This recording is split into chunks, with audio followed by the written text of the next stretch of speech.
नमस्कार, स्वागत है आप सभी का देवभूमि समाचार में। मैं आपके साथ निकिता कश्यप। बुलेटिन की शुरुआत करते हैं इस वक्त की बड़ी खबर के साथ। आपको बता दें कि किसाऊ बांध पर अमित शाह की ओर से बड़ी बैठक की जा रही है। जी आपको बताते चले कि गृह मंत्री अमित शाह की ओर से परियोजनाओं की समीक्षा जारी है, तो वहीं किसाऊ के बांध को रफ्तार देने की तैयारी पर लगातार अब सरकार की ओर से एक्शन मोड भी नजर आ रहा है। जहां आपको बता दें कि अटकी परियोजना पर केंद्र और राज्य का मंथन जारी है, तो वहीं मुख्य सचिव समेत अफसर बैठक में शामिल हैं। जहां किसाऊ बांध की बाधाएं दूर करने पर भी फोकस लगातार जारी है, तो वहीं आपको बताते चले कि मुख्यमंत्री पुष्कर सिंह धामी की ओर से भी इस परियोजना पर पूरे तरीके से प्रतिबद्धता को जताया गया है। तो वहीं गृह मंत्री अमित शाह की ओर से बैठक पर सभी की नजरें टिकी हैं। और इसी खबर पर अधिक जानकारी के साथ देहरादून से हितेश त्यागी संवाददाता हमारे साथ जुड़ गए हैं। तो हितेश, जिस तरीके से अभी तक बैठक जारी है, क्या कुछ अपडेट निकलकर सामने आ रहा है? जी बिल्कुल। देखिए, जो किसाऊ बांध जो है परियोजना, ये बहुत बड़ी एक परियोजना है। इसको लेकर अमित शाह बैठक करेंगे और इसमें मुख्य सचिव समेत राज्य के तमाम बड़े अफसर इसमें मौजूद रहने वाले हैं। आपको बता दो, उत्तराखंड से जुड़ी है क्योंकि बड़ी एक जो किसाऊ बांध परियोजना में जो काम में अब तेजी आएगी, और गृह मंत्रालय पिछले करीब कम से कम 6 माह से सीधे इसकी निगरानी कर रहा है।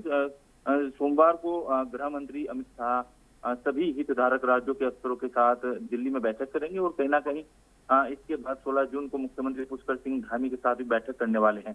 तो बताया यही जा रहा है कि किसाऊ बांध परियोजना की जो संशोधित विस्तृत परियोजना रिपोर्ट, जो इसकी डीपीआर है, वो लगभग तैयार हो गई है। 1940 के दशक में इस परियोजनाओं का बीजारोपण हुआ था।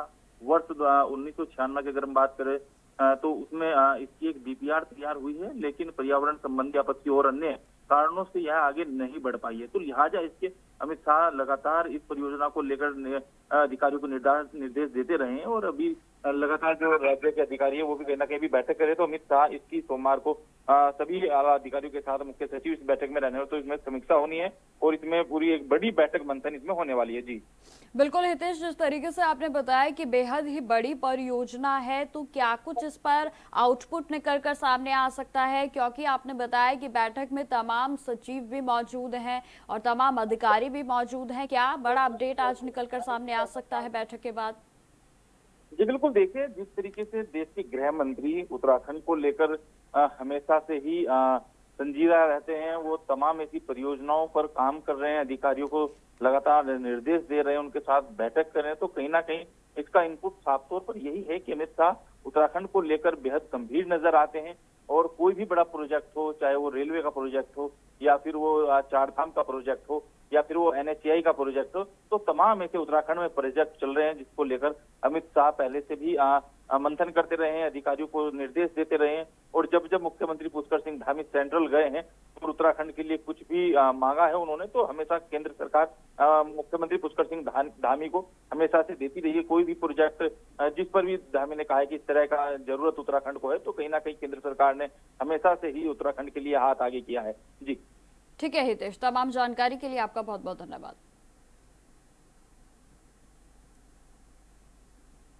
खबरों में आगे बढ़ते हैं। उत्तराखंड में भाजपा ने 2027 के विधानसभा चुनावों की तैयारियों को शुरू कर दिया है।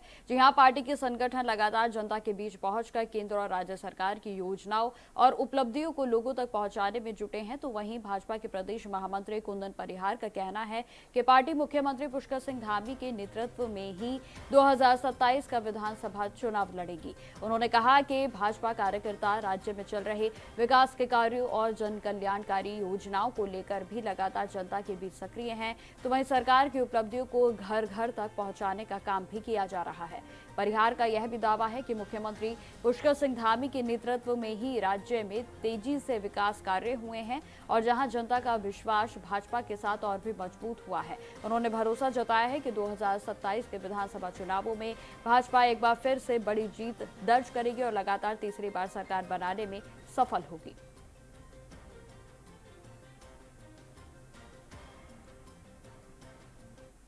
निश्चित रूप से माननीय मुख्यमंत्री जी लगातार जब से उन्होंने मुख्यमंत्री पद की शपथ ली तब से लेकर के आज तक हम देखते हैं कि निरंतर जो हमारे क्षेत्र हैं वो अंतिम क्षेत्र तक पहुंचने का प्रयास कर रहे हैं, जनता के साथ सीधा संवाद स्थापित करते हैं।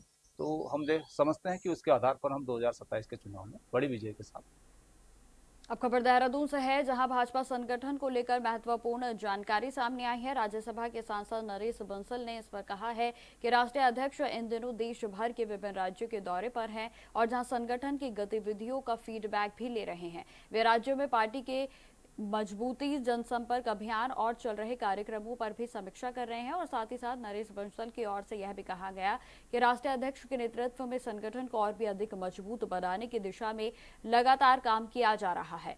उन्होंने यह भी जानकारी दी है कि भाजपा की नई राष्ट्रीय कार्यकारिणी की गठन की प्रक्रिया जल्द ही पूरे होने की संभावना है और जिस पर कि पार्टी नेतृत्व मंथन भी कर रहा है। बंसल ने विश्वास जताया है कि नई कार्यकारिणी में उत्तराखंड को और भी उचित प्रतिनिधित्व और महत्वपूर्ण जानकारियां मिलेंगी। साथ ही साथ उन्होंने कहा कि राज्य में भाजपा संगठन लगातार मजबूत हो रहा है। कार्यकर्ता पूरी सक्रियता के साथ जनता के बीच काम कर रहे हैं। निश्चित रूप से राष्ट्रीय अध्यक्ष जी के आने के बाद पूरे देश भर में उनका प्रवास चल रहा है और पूरे देश का फीडबैक लेकर के फिर एक वो बहुत ही जिम्मेदार राष्ट्रीय कार्यकारिणी बनाएंगे और मुझे लगता है बड़ी जल्दी ही इसकी घोषणा होगी। खबरों में आगे बढ़ते हैं। दिल्ली के मालवीय नगर अग्निकांड को लेकर उत्तराखंड कांग्रेस अध्यक्ष गणेश गोदियाल ने सरकार और पुलिस की कार्रवाई पर सवाल खड़े किए हैं। आपको बताते चले कि उन्होंने हादसे में जान गंवाने वालों के प्रति गहरा शोक व्यक्त करते हुए निष्पक्ष जांच की मांग की। गोदियाल का कहना है कि गिरफ्तार किए गए केशव नेगी एक शेफ हैं और उनकी जिम्मेदारी आग बुझाने या सुरक्षा प्रबंधन की नहीं थी। उनका आरोप यह भी है कि प्रशासन अपनी नाकामियों को छिपाने के लिए एक साधारण से कर्मचारी को निशाना बना रहा है। आगे उन्होंने क्या कुछ कहा, आप सुनिए। दिल्ली के मालवीय नगर में हुए अग्निकांड में करीब 1.5 दर्जन से अधिक लोगों के हताहत होने की बहुत ही दुखद खबर सामने आई। ये बहुत ही सुनकर बहुत ही दुख हुआ कि एक अग्निकांड में इतने लोगों ने अपनी जान गंवा दी। प्रभु मृतकों की आत्मा को शांति प्रदान करे और इसमें जिन लोगों को भी घायल के रूप में शारीरिक क्षति हुई है, घायल हैं, उन्हें जल्दी स्वास्थ्य लाभ हो, मैं ऐसी कामना करता हूँ। घटना बहुत ही दुखद है, लेकिन इस घटना के उपरांत जो सरकार ने कार्रवाई की वो और भी कष्टदायी है। दिल्ली की सरकार ने, दिल्ली की पुलिस ने केशव नेगी नामक एक व्यक्ति को, जो कि उत्तराखंड से, मूल रूप से उत्तराखंड के रहने वाले हैं, उन्हें इस रूप में गिरफ्तार किया, इस मामले में गिरफ्तार किया। गिरफ्तार करने के बाद उन पर यह आरोप लगाया कि आग को बुझाने में उन्होंने कोई अपना योगदान नहीं दिया। स्वाभाविक रूप में ये सब जानते हैं कि जब आग लगती है तो सब लोग अपनी जान बचाने के लिए इधर उधर भागते हैं। हो सकता है कि केशव नेगी, जिनके ऊपर ये आरोप है कि उन्होंने आग बुझाने का प्रयास नहीं किया, उन्होंने भी अपनी जान बचाने के लिए वो भी इधर उधर कहीं चले गए हों, भाग गए हों, इधर उधर निकल गए हों। लेकिन सवाल ये है कि क्या केशव नेगी को आग बुझाने का फायर ब्रिगेड की जिम्मेदारी केशव नेगी के पास थी? मुझे जहाँ तक पता चला, केशव नेगी जी उस रेस्टोरेंट के, उस होटल के शेफ थे, खाना बनाने का काम करते हैं। ये आग बुझाने की जवाबदारी का काम केशव नेगी नहीं करते हैं। ये जांच का विषय है कि वहाँ आग क्यों लगी, आग पर काबू पाने के लिए जो समुचित प्रबंध होने चाहिए थे वो प्रबंध वहाँ थे नहीं थे, नियमों का पालन हो रहा था नहीं हो रहा था। जो उस इलाके के कारपोरेशन के इंस्पेक्टर होंगे वो नियमित रूप में इस बात को जांचते थे कि नहीं जांचते थे, ये सब जांच में पता चलेगा। अब खबर देहरादून से है, जहां राजनीतिक हलचल के बीच पूर्व मंत्री दिनेश अग्रवाल को धामी सरकार में नई जिम्मेदारी दिए जाने पर उन्होंने आभार व्यक्त किया है। आपको जानकारी देते चले कि कांग्रेस को छोड़कर भाजपा में शामिल हुए अग्रवाल ने मुख्यमंत्री पुष्कर सिंह धामी और पार्टी के नेतृत्व का धन्यवाद किया है। उनका कहना है कि वह अपनी नई जिम्मेदारी का पूरी निष्ठा से निर्वहन करेंगे, तो वहीं सरकार की जन कल्याणकारी योजनाओं को आम जनता तक पहुंचाने का कार्य भी उनकी ओर से किया जाएगा। अग्रवाल ने कहा कि भाजपा सरकार विकास और जनहित के मुद्दों पर लगातार काम कर रही है और इन योजनाओं को जमीनी स्तर पर पहुंचाना भी बेहद जरूरी है। विधानसभा चुनाव लड़ने को लेकर पूछे गए सवाल पर उन्होंने कहा कि वह पार्टी के अनुशासित कार्यकर्ता हैं और नेतृत्व जो भी निर्णय लेगा उसका पालन उनकी ओर से किया जाएगा। उन्होंने यह भी कहा है कि उनका लक्ष्य संगठन और सरकार के बीच बेहतर समन्वय को स्थापित कर भाजपा को और भी मजबूत बनाना है।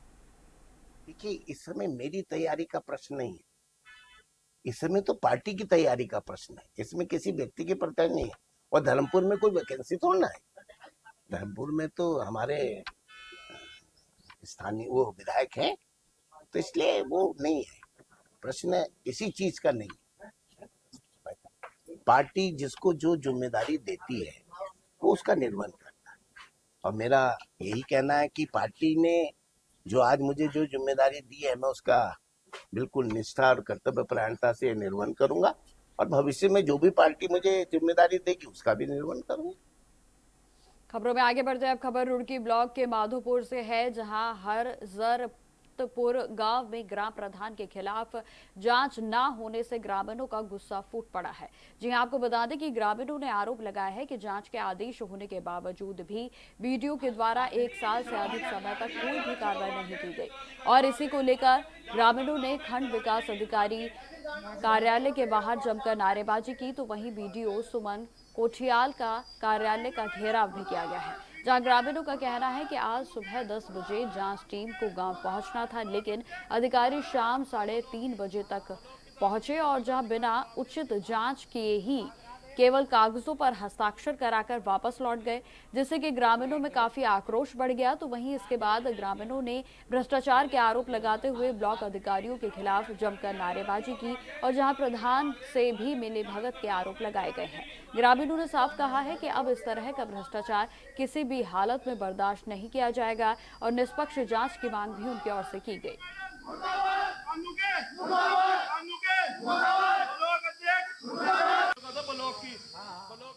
ये भ्रष्टाचार का कोई आरोप नहीं है। इससे पहले भी माधवपुर ग्राम पंचायत में हमारी जो है ये चौथी जो है हमारी जांच है। 3 अधिकारियों के द्वारा संबंधित विभाग, अलग अलग विभागों के द्वारा जो है जांच की गई है। उसमें जो है सारे काम धरातल में पाए गए हैं। अब फिर उन्होंने शिकायत किया है शिकायतकर्ताओं के द्वारा, तो अंतिम जो है उसके लिए ब्लॉक को जो है नामित किया गया। ब्लॉक जो है जांच कर रहा है, लेकिन जो है अभी हमारी आधी अधूरी जांच हुई है। उसके बाद यह है शिकायतकर्ता फिर कोर्ट चले गए। अब कोर्ट का ये आदेश है कि हमारे जो है जिला पंचायत राज अधिकारी के द्वारा जो है अंतिम जांच की जाएगी। तो ये जो है वहां पर जो है कोर्ट का जैसा आदेश है कि जो है डीपीआरओ साहब उसमें जांच करेंगे, तो उसमें हम कोर्ट के आदेश का उल्लंघन नहीं कर सकते हैं, इसलिए हम लोग जांच अभी नहीं करेंगे। मुझे सिर्फ तहसीलदार साहब के द्वारा ये बोला गया था, जिन कामों की कार्यों की मेरे द्वारा जांच कर ली गई है उन्हें छोड़ते हुए आप देखा ना। वही जाके मैंने पंचायत घर पर बैठकर यही कहा, जो तहसीलदार साहब काम देख चुके हैं उन्हें छोड़ते हुए अगले कार्य दिखा दिए जाए। ग्रामीण कह रहे हैं कि ग्रामीणों का कहना ये था, हम शुरू से ही जांच कराएंगे। ये तो 1.5 महीना पहले तहसीलदार साहब और बीडीओ मैडम थे। पॉइंट 1 तो शुरू हुई थी जांच, वह 3 लाख का काम था सड़क का, वह सड़क मौके पर है नहीं थी। यो प्रधान जो है कहने लगा कि आज मेरा दिमाग नहीं काम कर रहा, जो इसमें 1 हफ्ते का टाइम दे दो। तो तहसीलदार साहब ने 1 हफ्ते का टाइम दिया था, 1.5 महीना हो गया उस जाओ। खबरों में आगे बढ़ते हैं। मसूरी देहरादून विकास प्राधिकरण ने अवैध निर्माण पर सख्त कार्रवाई करते हुए तुंतोवाला और मेहूवाला माफी क्षेत्र में 2 भवनों को सील कर दिया है। आपको जानकारी देते चले कि इसमें एक बहुमंजिला भवन भी शामिल है। तो वहीं निरीक्षण के दौरान पाया गया है कि दोनों निर्माण बिना प्राधिकरण की स्वीकृति के किए जा रहे थे, और इसके बाद संयुक्त सचिव गौरव चटवाल के निर्देश पर टीम ने नियमानुसार कार्रवाई की है। जहां पहली कार्रवाई में तुंतोवाला के मोनाल एनक्लेव क्षेत्र में अनु चौहान और मुन्नी गीता के निर्माण पर हुई, जबकि दूसरी कार्रवाई मेहूवाला माफी के चंद्रताल क्षेत्र में राजीव जैन के बहुमंजिला भवन पर हुई है। आपको जानकारी देते चले कि एमडीए के बंशीधर तिवारी का कहना है कि साफ तौर पर अवैध निर्माण के खिलाफ जीरो टॉलरेंस की नीति को अपनाया जा रहा है, जहां सचिव मोहन सिंह बनिया का इस पर कहना है कि क्षेत्र में लगातार निगरानी की जा रही है और बिना अनुमति के निर्माण पाए जाने पर सख्त कार्रवाई भी सुनिश्चित की जा रही है। प्राधिकरण ने साफ किया है कि नियमों का उल्लंघन करने वालों को किसी भी स्थिति में बख्शा नहीं जाएगा।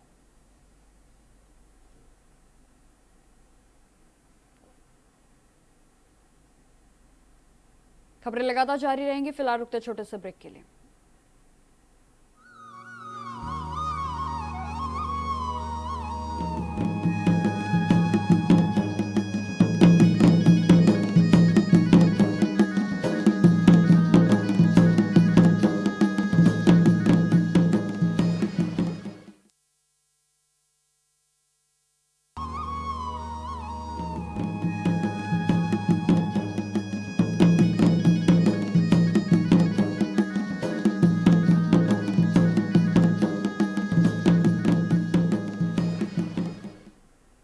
तो ब्रेक के बाद एक बार फिर से स्वागत है आप सभी का। बढ़ते हैं खबरों की ओर। खबर रुद्रप्रयाग जिले से है, जहां तिलवाड़ा के पेट्रोल पंप के पास रविवार को एक बड़ा हादसा होते होते टल गया।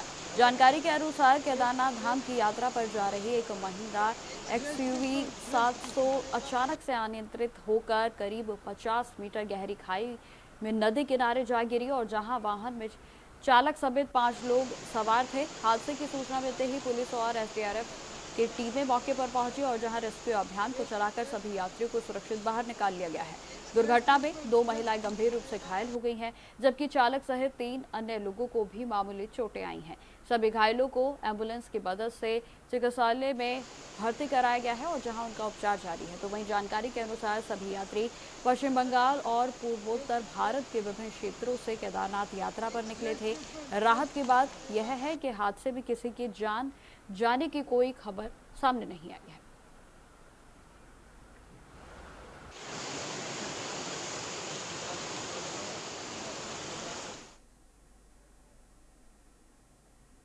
खबर देहरादून से है, जहां पिट्ठूवाला में स्थित राजकीय पॉलिटेक्निक संस्थान में परीक्षा के दौरान नकल से रोकने पर विवाद खड़ा हो गया। जी हां, आपको बता दें कि शिक्षकों के अनुसार सिविल इंजीनियरिंग के अंतिम वर्ष से एक छात्र को नकल करते हुए पकड़ा गया और जिसके बाद वह परीक्षा छोड़कर चला गया। आरोप यह भी बताया जा रहा है कि छात्र अपने दरोगा पिता, मामा और अन्य परिजनों के साथ संस्थान पहुंचा था और जहां परीक्षा नियंत्रण कक्ष में हंगामा किया गया।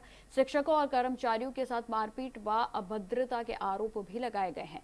तो वहीं दरोगा ने अपने बेटे के साथ मारपीट का आरोप भी लगाया है। तो वहीं पुलिस ने दोनों पक्षों की तहरीर पर मुकदमे को दर्ज करते हुए जांच शुरू कर दी है।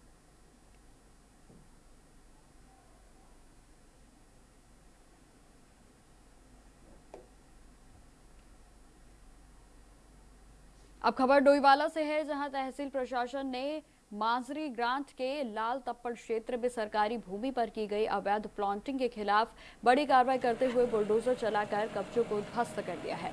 जानकारी के अनुसार लंबे समय से मिल रही शिकायतों के बाद प्रशासनिक टीम ने मौके पर पहुंचकर सरकारी भूमि को कब्जे से मुक्त कराया है। तो वहीं उसे ग्राम पंचायत मांजरी के ग्रांट को सौंपा गया, जहां ग्राम प्रधान निशा देवी का कहना है कि इस भूमि का उपयोग जनहित के कार्यों के लिए किया जाएगा और जहां स्थानीय लोगों ने प्रशासन की कार्रवाई का स्वागत करते हुए भविष्य में भी अवैध कब्जों के खिलाफ सख्त कदम उठाने की मांग की है।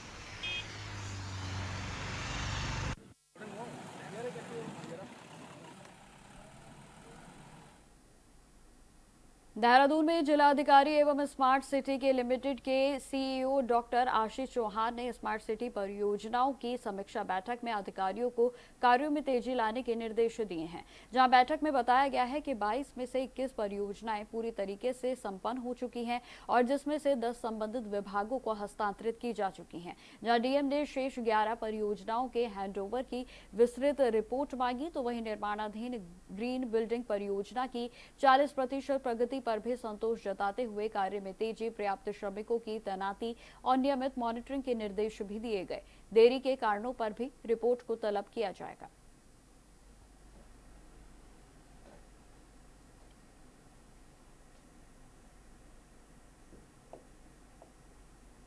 देहरादून में मानसून सत्र से पहले ही उत्तराखंड सरकार ने आपदा प्रबंधन को लेकर तेजी से तैयारियां शुरू कर दी हैं। जहां राज्य के आपदा प्रबंधन के उपाध्यक्ष विनय रहुएला ने इस पर जानकारी दी है कि सरकार ने आपदा से पहले और बाद में स्थिति से निपटने के लिए व्यापक तैयारियां पूरी कर ली हैं। उनका कहना है कि तैयारियों का आकलन करने के लिए राज्य में मॉक ड्रिल आयोजित की गई और जिसमें कि जिला प्रशासन और संबंधित विभागों ने भी भाग लिया। मुख्यमंत्री पुष्कर सिंह धामी के निर्देश पर नगर निगम और नगर पालिकाओं को जल भराव रोकने के लिए नालों की सफाई और कूड़ा निस्तारण के आदेश भी दिए गए हैं। इसके अलावा लटकते हुए बिजली के तारों की मरम्मत, स्वास्थ्य केंद्रों में आपातकाल दवाइयों की उपलब्धता और गर्भवती महिलाओं के साथ साथ वरिष्ठ नागरिकों की सूची बनाकर विशेष निगरानी सुनिश्चित करने के निर्देश भी दिए गए।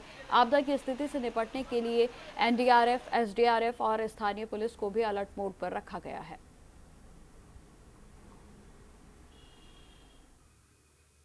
अभिषेक, मैं बताना चाहूंगा कि मानसून सत्र से पहले सरकार ने आपदा के दृष्टिकोण से आपदा आने से पहले और आपदा के आने के बाद दोनों स्थितियों में तैयार रहने के लिए अपने आप की जितना भी होमवर्क था वो किया है।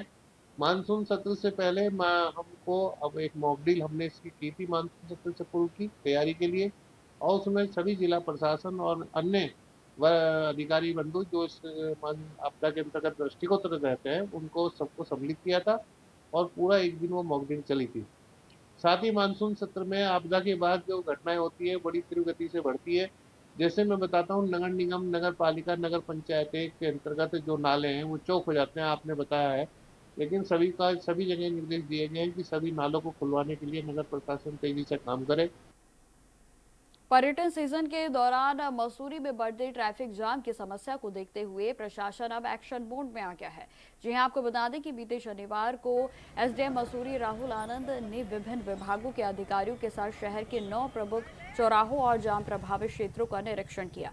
निरीक्षण के दौरान एसडीएम ने सड़क के किनारे खड़े वाहनों को हटाने, अतिक्रमण के खिलाफ अभियान चलाने और यातायात व्यवस्था को सुचारू बनाने के निर्देश दिए। उन्होंने लाल बहादुर शास्त्री राष्ट्रीय प्रशासन अकेडमी से लेकर गांधी चौक, क्रिकिंग चौक और पिक्चर पैलेस तक भी विभिन्न स्थानों का दौरा कर जाम के कारणों पर समीक्षा की है। जहां एसडीएम ने कहा है कि प्रतिबंधित समय के बाद शहर में प्रवेश करने वाले मालवाहक वाहन भी जाम की एक बड़ी वजह बनते जा रहे हैं और जिन पर सख्ती से कार्रवाई की जाएगी, तो वहीं जरूरत पड़ने पर वाहनों को सीज करने के निर्देश भी दिए गए।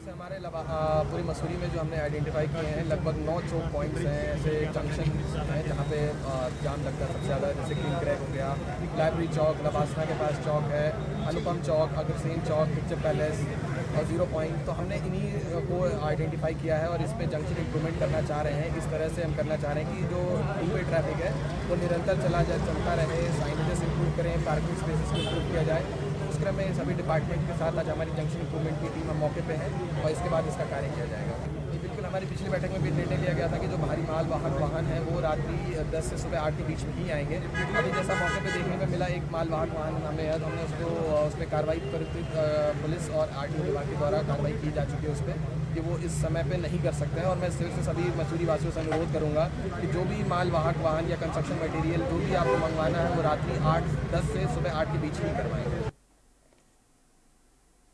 तो फिलहाल मेरे साथ इस बुलेटिन में इतना ही। देश दुनिया की तमाम खबरों की जानकारी के लिए बने रहें हमारे साथ। नमस्कार।